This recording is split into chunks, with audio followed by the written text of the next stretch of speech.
First, we are going to talk about goals and strategies.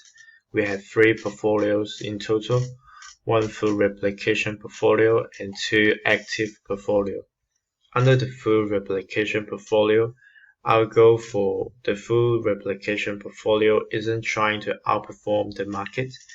We are trying to achieve as close as the expected return of an index.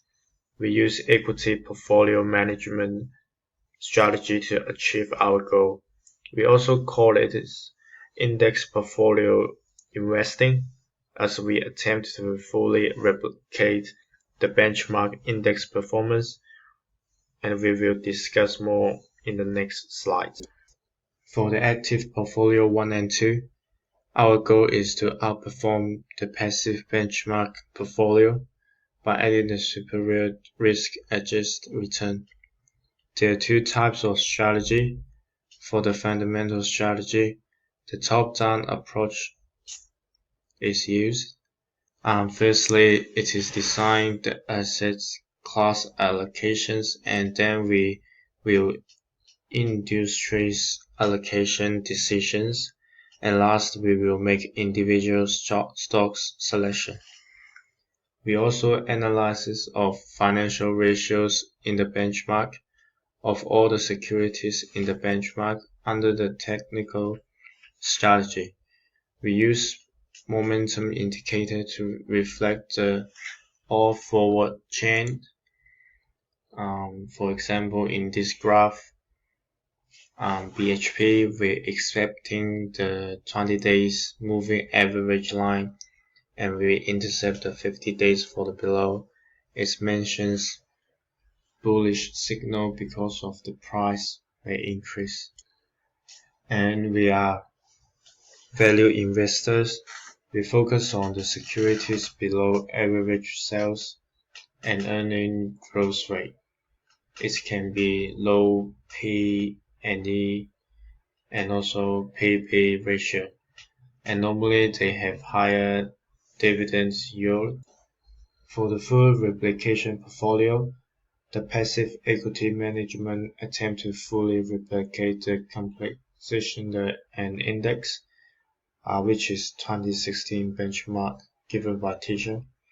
The same amount and weight of securities will purchase in the full replication portfolio, as we track the benchmark closely to try to achieve the expected return on the benchmark. Here is the table of the return of contribution for the top and bottom securities. Our CBA contribute the most in our portfolio, while the worst is Woodside Petroleum and given by negative return.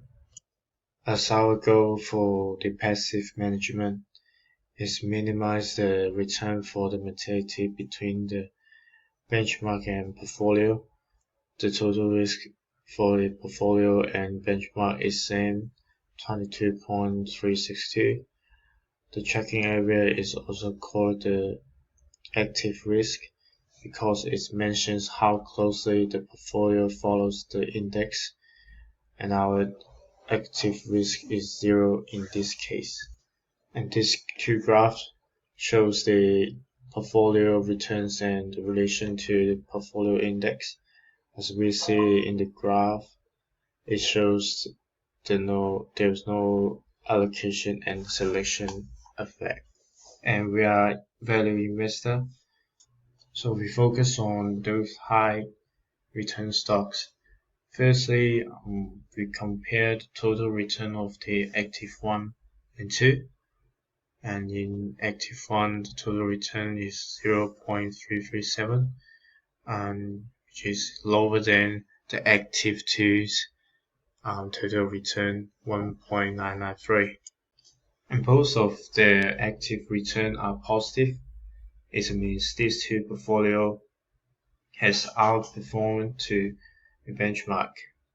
Secondly, we will discuss the allocation and selection effect in our actives, and this graph shows the allocation and differences in active 1 and 2. The active risk is also means tracking error. In creating active portfolio, we deviate from the benchmark for active return. We can see the total risk in active 1 and 2 is very close. The high tracking error represents more active managed than the other and also means higher risk and return. In the graph we show the active 2's total risk is higher than the active 1, so which means the active 2 is facing higher risk and higher return. And in this report of intraday return contribution, active 1 had a negative total effect and negative return. And as for the performance, active 2 is better than active 1. Full replication passive portfolio is followed by benchmark and has same return and risk. According to the graphs, the total return of passive portfolio is 0.177. On the other hand, the total return of active 2 is higher than active 1, which are 1.993 and 0.337 respectively. But at the same time, the total risk of active 2 is higher than the active 1 as well.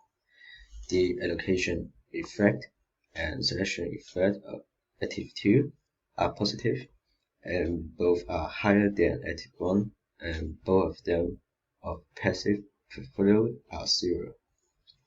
As for active return and risk, the active return of active 2 portfolio is higher than active 1, but the active risk of active 1 is higher than active 2.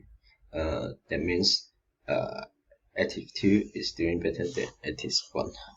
As a result of comparing with these three portfolios, we decided to choose active 2 portfolio because the market value of active 2 is higher than more than 2 times than market value of active 1 portfolio.